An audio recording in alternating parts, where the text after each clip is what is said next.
남자들이 서빙하는 것보다는 여자들이 서빙하는 게 과거에서부터 어떤 그런 문화가 좀 있지 않을까 이런 생각을 하게 되고요. 남자 여자 이러면 여자분들을 비하할 수도 있겠지만 그냥 딱 봐도 전부 다 당구장에 남자들만 있기 때문에 여자분들이 있는 게 남자들 짐승들만 있는데 사람이 좀 있으면 좀 낫지 않을까 뭐 그런 생각을 좀 하게 됩니다.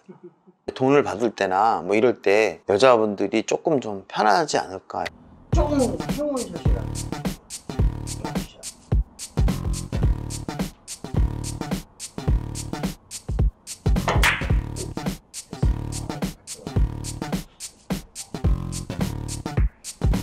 칠때 딱 감이 오는데요?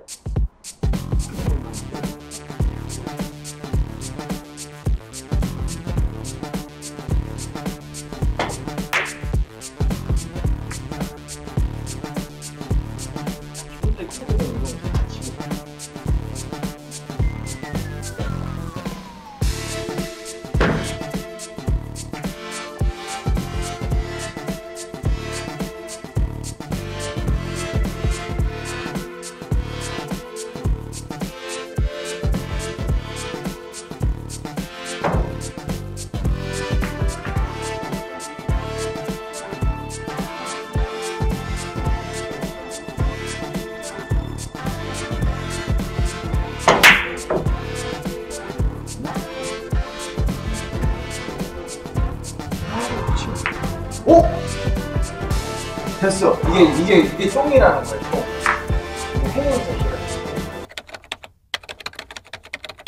당구장의 생리를 한번 알아야겠다. 제가 앞으로 해야 될 거는 당구장보다는 당구 아카데미를 해보고 싶었습니다. 그런데 그 당구 아카데미를 하기 위해서는 장소가 필요한데 당구장이라는 공간이 필요합니다. 테이블 관리라든지 당구장에 대한 여러 가지 기본 관리라든가 이런 것들을 같이 종합적으로 하기 위해서 당구장을 차리게 됐고요. 제가 당구장을 차릴 때는 저희 가족들이 거의 기절할 정도로 놀랬습니다. 갑자기 왜 저런 걸 하느냐, 뭐 이런 그런 눈초리 뭐 이런 것도 받고 했지만 그래도 제가 아주 씩씩하게 밀어붙여서 당구장을 운영을 했습니다.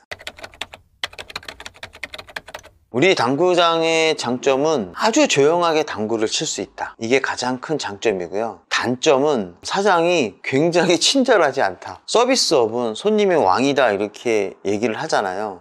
근데 저 같은 경우는 손님하고 저하고는 1대1이에요. 그래서 같이 당구도 가르쳐주고 같이 당구도 치고 같이 웃고 즐기고 이런 형태로 운영을 하고 있습니다. 그래도 대부분 손님들은 친절하길 바라지 않으시나요? 친절하냐 안 친절하냐 그런 부분은 저희 당구장은 좀 거리가 먼 것 같아요. 당구장 자체가 셀프예요. 셀프 당구장이기 때문에 사장이 서비스를 하지 않아도 되는 그런 조건으로 저희 손님으로 오셨기 때문에 굳이 제가 그렇게 할 필요는 없는 것 같고요. 대신 이제 나이 드신 형님들한테는 제가 친절하게 하는 편입니다. 중대는 중학생이 치는 거고요. 대대는 대학생, 아니 농담이고요. 앞에 보이는 여기가 대대예요. 그리고 바로 뒤에 있는 테이블이 중대입니다. 사이즈의 크기거든요. 대대하고 중대랑 비교해 봤을 때 가로 20cm, 세로 40cm 정도가 더 큰 게 대대입니다. 대대에선 주로 어떤 분들이 치시는 거예요? 대대에서는 3쿠션 경기를 주로 치고요. 중대에서는 3쿠션, 4구 이렇게 많이 칩니다. 그러니까 대대는 3쿠션 전용이라고 보시면 되고요. 중대는 4구, 3구 겸용이라고 생각하시면 됩니다. 요 가운데 사이즈가 있습니다. 그거는 중대대라 그래요. 중대대는 지금 이제 생산을 안 하고 그냥 중고 제품으로만 있는데요. 중대대 테이블이 있는 당구장이 있습니다. 첫째는 싸우려고 하면 안 됩니다.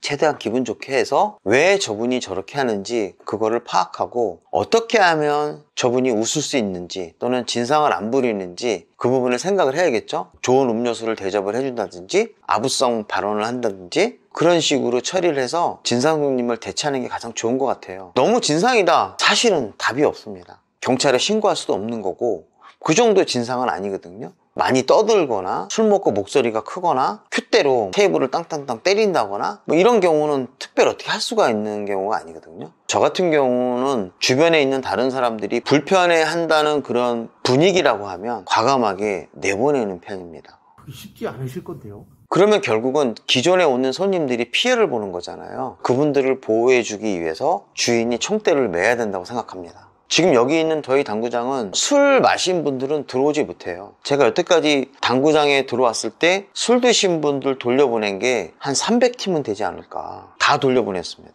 돌려보낼 때 제가 다른 표현으로 돌려보내죠. 술 드셨으니까 저희 당구장에 출입 못해요. 그러면 굉장히 기분이 나쁘겠죠. 그래서 다른 표현으로 얘기를 합니다. 예를 들어서 저희 당구장은 회원제 당구장입니다. 그럼 이제 그분들은 100% 회원이 아닐 거 아니에요? 그러면 회원이 아니면 안 돼요? 대답을 하시기도 하고 또 놀라시는 분들도 있습니다.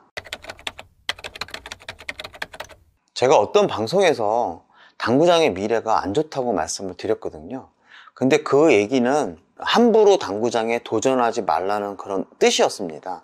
이 당구장이 앞으로 굉장히 큰 전망이 있는 건 아니지만 충분히 하나의 자영업자로 살아남을 수 있다고 생각을 합니다. 철저한 서비스 정신을 갖고 있어야 돼요. 당구장 창업을 하시고 많이 실패하시는 경우 중에 하나는 그냥 손님한테 공 갖다 주고 아니면 음료수 갖다 주고 이러면 당구장을 충분히 운영한다고 생각을 하는데 실제 대부분은 굉장히 다 실패합니다. 제가 저희 당구장에 오는 젊은 친구들한테는 뭐라고 얘기하냐면 당구장 하라고 합니다. 당구장을 하면 제가 항상 그러거든요. 2년 안에 1억 모을 수 있다. 대신 조건이 있다. 조건은 손님들하고 술을 마시면 안 된다. 그리고 항상 웃어야 되며 능동적으로 일을 해야 당구장이라는 직업으로 성공할 수 있지, 내가 나이가 많다고 해서 나이 어린 손님보다 우위에 서려고 하거나 또는 어떤 불편한 점이 있을 때 그 부분을 너무 표출하면 당구장 사업으로는 전망이 없는 거고, 그런 부분을 극복할 수 있으면 당구장은 능히 할 수 있는 아주 좋은 직업이라고 생각을 합니다.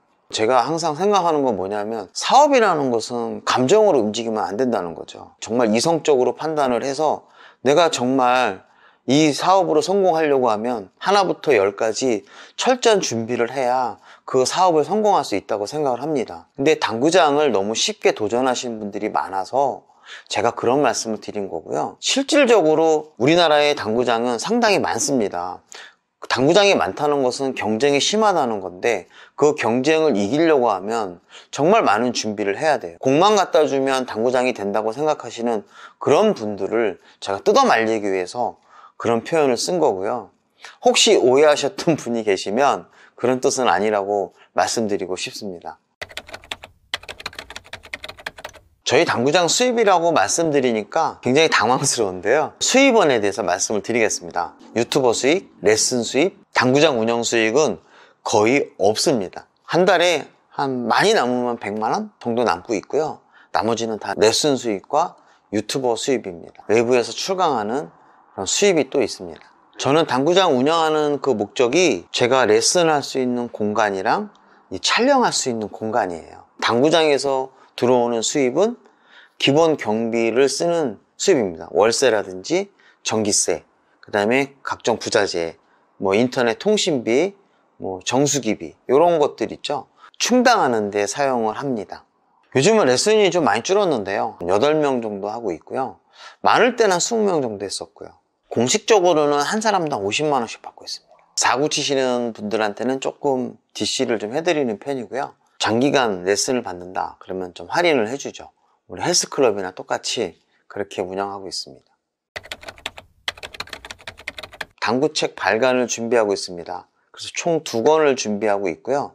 그 다음에 당구 노트, 유튜브 채널 2개를 더 확장하려고 합니다. 생활체육 강사로서 복지관이라든지 생활체육에 당구를 하고 싶고요. 궁극적으로는 당구 쪽에 관련되어 있는 그런 일을 한번 해보고 싶습니다. 방송 해설이라든지 행정 같은 그런 일을 해보고 싶은 게 제 꿈입니다. 정말 하고 싶은 건 뭐냐면 당구 선수를 육성하고 싶습니다.